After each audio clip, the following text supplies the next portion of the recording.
leaders and the people. So that's the reason why I was very happy to be invited here to have a rather limited presentation and providing some room for presentation, question and answer session. So first of all, let me please say that thank you to the voluntary institution of the University of Helsinki for inviting me here today. It's my honor to speak in front of such distinguished audience. I was especially grateful for this possibility because speaking to Finnish friends as a Hungarian is always a pleasure, so I would like to get some support. Nevertheless, we feel sympathy with Finland since your government showed special commitment, which is of course often criticized, to financial discipline in these hard times, and we just feel like we do.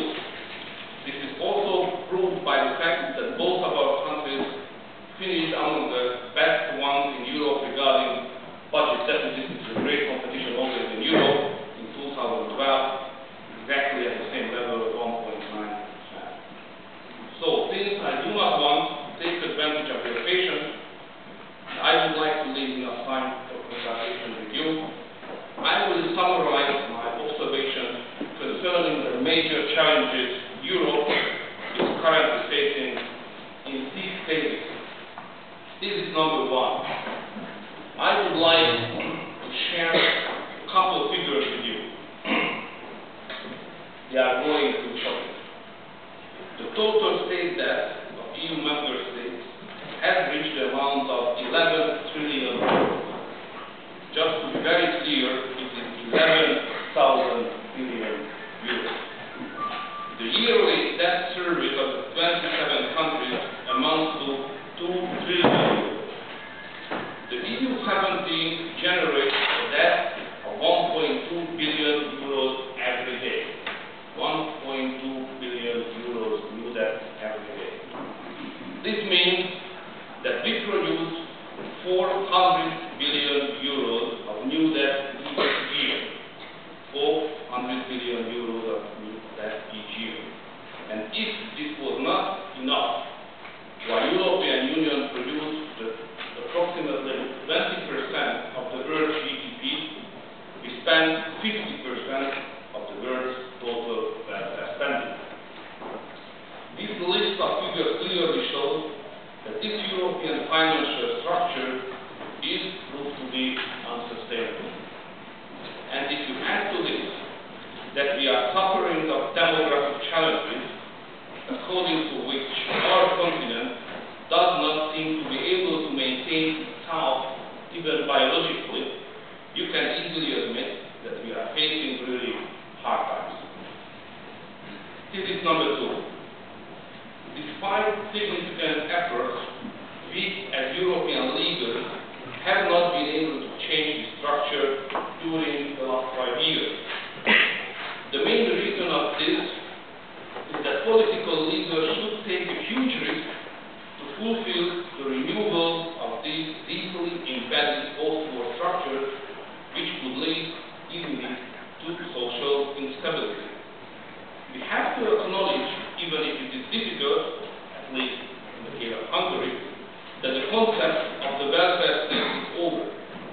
Instead of that, we have to build up workforce state and replace entitlements with a merit-based society. In Hungary, we have made the true European attempt. We have renewed the country by restructuring the major systems.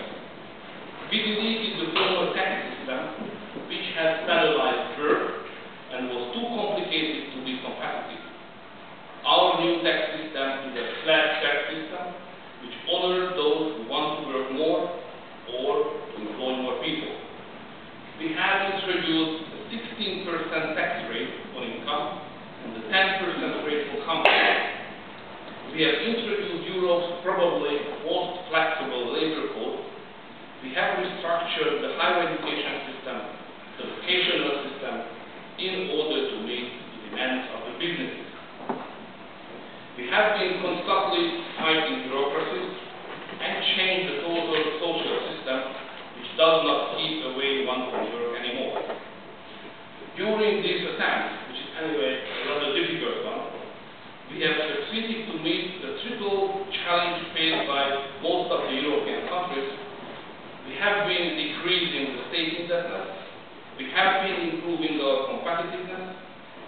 have been able to maintain at the same time social and political stability.